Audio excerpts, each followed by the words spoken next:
But first, after a year of devastating floods, wildfires, and hurricanes, climate change has been polling as a top issue in the 2020 Democratic primaries. As William Brangham reports, the candidates have different plans to address the problem. We will build a clean energy economy. The 23 Democrats who want to challenge Donald Trump in the next election are a varied group, but they all agree on one thing. Climate change is real. It is man-made. Climate change is real. It is us, our emissions. Climate change is real and caused by human activity. This unanimity on climate change, that it's a serious threat in need of a serious response, stands in stark contrast to President Trump's position.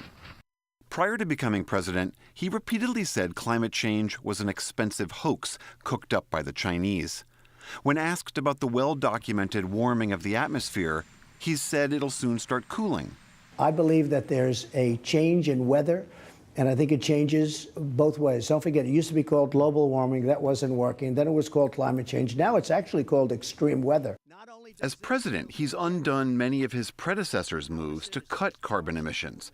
He pulled out of the landmark Paris Climate Accords. The Paris Agreement handicaps the United States economy. He rolled back auto emission standards, and he pushed to increase the use of coal and other fossil fuels. Even though all the Democrats agree climate change is real, they have some pretty different ideas for how to tackle it. The signature rallying cry from the left has been the Green New Deal, a non-binding resolution introduced in the House and Senate in February. It calls for a sweeping overhaul of how the U.S. generates energy, and it sets an ambitious deadline for U.S. energy production to be net zero. That means no net carbon emissions in 10 years. For now, there's no estimated price tag on this hugely ambitious idea. Of the 11 candidates who are currently in Congress, 8 co-sponsored the Green New Deal, and another 7 candidates, not in Congress, have said they support some version of it, including former Vice President Joe Biden. We have to stop the thinking that clean energy and job creation don't go together. They do. They do. But it's up to the candidates to figure out exactly what it means. Let's call climate what it is. To the Green New Deal supporters, like South Bend, Indiana Mayor Pete Buttigieg, it's a good start. The Green New Deal, as we've seen it so far, is more of a plan than it is a fully articulated set of policies. Not everyone in the Democratic field backs it.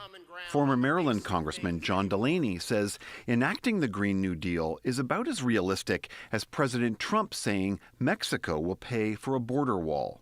Other candidates voice different concerns with the plan. It was overloaded with other priorities, things like the federal jobs guarantee. I embrace a Green New Deal. I just think we have to have public-private partnerships if we're going to get there.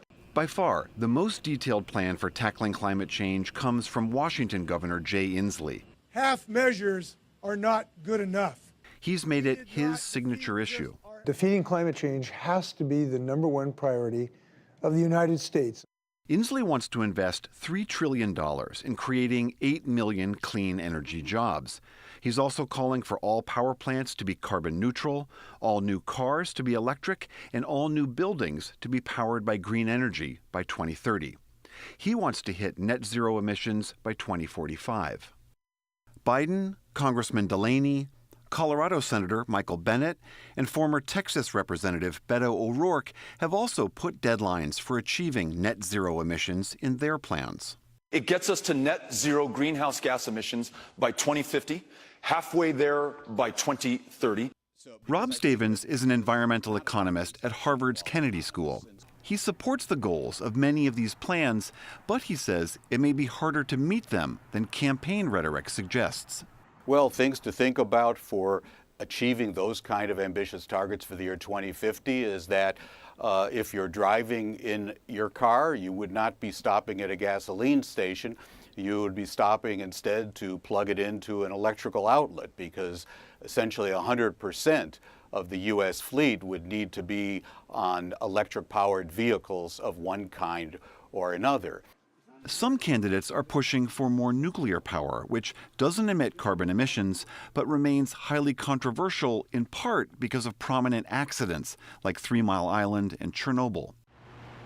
Many existing nuclear plants are aging and would likely need tens of billions of dollars to retrofit or replace. In a recent Washington Post survey, 7 candidates said they wanted to build more nuclear plants, 6 said they didn't, and 4 said they want to phase out nuclear totally. Invest in our green energies, wind, solar, geothermal, hydropower, nuclear. The reason that nuclear power has essentially been frozen at the level it has been in the United States is really for economic reasons, because nuclear power plants are exceptionally capital intensive. They are very costly to build. Another long debated idea that some are considering is what's called a carbon tax, which would put a price on any greenhouse gas emissions that would be paid by the emitter. I introduced the only bipartisan carbon tax bill in the Congress, puts a price on carbon. All the revenues get collected, get given back to the American people in the form of a dividend. They result on higher costs to produce carbon-intensive goods and services, which is essentially everything in the economy. That's going to ripple out downstream in terms of higher prices, certainly for electricity, higher prices for gasoline and other fuels. But despite the growing and troubling scientific consensus around climate change, the issue remains deeply polarizing. One recent poll says it's more divisive than abortion. But for many on the left, it's now an issue to rally around. For the PBS NewsHour, I'm William Brangham.